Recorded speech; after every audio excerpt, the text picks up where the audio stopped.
School লাইফে আমাদের সবচেয়ে পছন্দের টিফিন ছিল এই নুডলস। আমার আম্মু আমাকে আর আমার ছোট বোনকে প্রায় সময় এভাবে নুডলস রান্না করে দিত।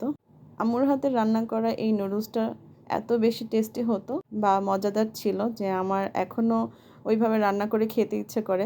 এখন তো অনেক ধরনের নুডলস পাওয়া যায়, স্প্যাগেটি, পাস্তা, বিভিন্ন ফ্লেভারের নুডলস, রামেন। আমাদের স্কুল লাইফের সময় এই ধরনের নুডলসগুলোই বেশি পাওয়া যেত। কাগজের প্যাকেটে বা কোকোলা নুডলসটাই সব জায়গায় পাওয়া যেত। আমার এত বেশি নুডলস পছন্দ ছিল যে আমার 2টা বেস্ট ফ্রেন্ড ছিল। ওদের আম্মু যখন ওদের নুডলস রান্না করে দিত তখন আমাদের জন্য আবার একটু বেশি করে দিয়ে দিত।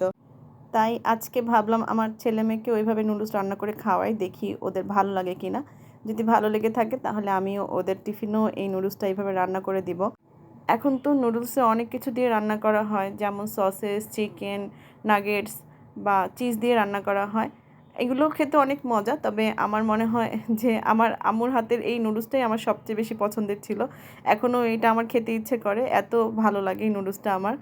অনেক দিন পরে যখন এবার কোকোলা নুডলসটা নিয়ে এসেছিলাম, ফালুদা রান্নার জন্যই মূলত নিয়ে এসেছিলাম, তখন সেখান থেকে অর্ধেক রয়ে গিয়েছিল। আর আমার বাসায় 1 প্যাকেট ম্যাগি ছিল, তখন এই 2টা মিলে আমি এই নুডলসটা আজকে রান্না করে নিয়েছি। আসলে নুডলসের রেসিপি কী দিব, এটা বাসায় মোটামুটি সবাই রান্না করতে পারে। তারপরে যদি আমার ভিডিওটা আপনাদের ভালো লেগে থাকে তাহলে আমার পেজটা একটা ফলো দিয়ে লাইক, কমেন্ট ও শেয়ার করে দিবেন। সবাই ভালো থাকবেন। আসসালামু আলাইকুম।